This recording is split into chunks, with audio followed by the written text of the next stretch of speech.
దేవా హల్లెలూయా.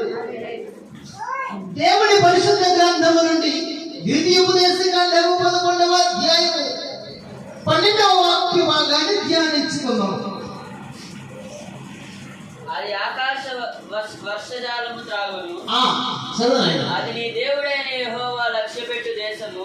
అది నీ దేవుడైన యెహోవా లక్ష్యపెట్టు దేశము. నీ దేవుడైన యెహోవా కన్నులు. నీ దేవుడైన యెహోవా కన్నులు సంవత్సరాది మొదలుకొని సంవత్సరాంతము వరకు ఎల్లప్పుడూ దాని మీద ఉండదు. ఎల్లప్పుడూ ఆ దేశము మీద ఉండదు. హల్లెలూయా.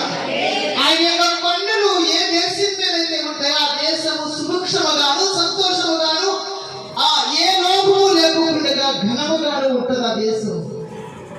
ఆయన కన్నులు ఏ సంఘం మీదకైతే వస్తే ఆ సంఘము క్షమాభివృద్ధులందుతూ ఉంటుంది. ఆయన కన్నులు ఏ కుటుంబం మీదకైతే వస్తే ఆ కుటుంబం క్షమాభివృద్ధులు పొందుతుంది. సంవత్సరాన్ని మొదలుకొని సంవత్సరాంతం వరకు ఆయన కన్నులు ఆ దేశం మీద ఉండేటప్పుడు ఆ దేశం ఎంత గొప్పది. సంవత్సరాంతం ఈ రోజు ఏంటండి? సంవత్సరాది రోజు లెక్క ప్రకారంగా అయితే ఈ దినం నుండి కొత్త సంవత్సరం ప్రారంభం. కానీ మన వాళ్ళందరూ కూడా జనవరికి మారిపోయారు. కట్టడలను మార్చి నిబంధన మీరి ఉన్నారు. నా ప్రజలని దేవుడు లేఖనాలు చదివిస్తూ ఉన్నాయి. కొత్త సంవత్సరానికి జ్ఞాపకం గుర్తు ఏమిటంటే చెట్లు పాత ఆకులు రాల్చి కొత్త శిబిర్లు తిరుగుతూ ఉంటే ఇది వసంత ఋతువు, నూతనమైన సంవత్సరారంభం. కొన్ని సంవత్సరాల క్రితము జనవరి ఫిబ్రవరి 2 నెలలు లేనే లేవు అసలు. ఇంగ్లీష్ క్యాలెండర్లో 10 నెలలే కానీ 12 నెలలు లేవట గత కాలంలో. మన తెలుగు